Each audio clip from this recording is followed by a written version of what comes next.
Our next story comes from People magazine.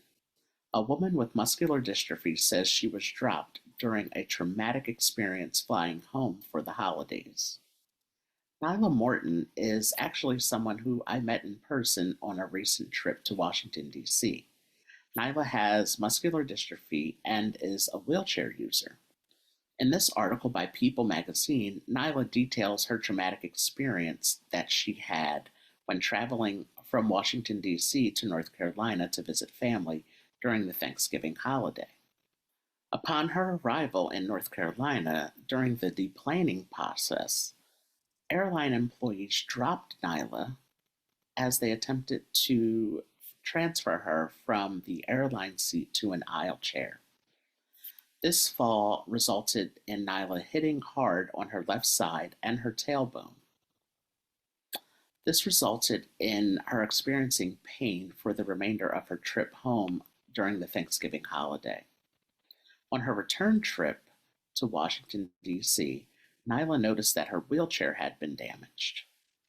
The headrest was bent, and the joystick cover was missing.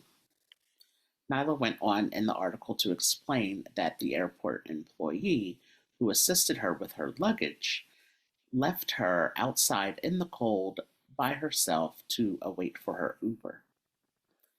She explained that this whole experience left her feeling worthless.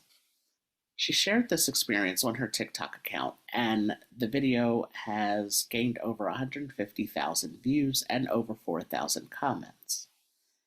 By sharing this experience, Nila hopes to bring awareness about how ableism still exists.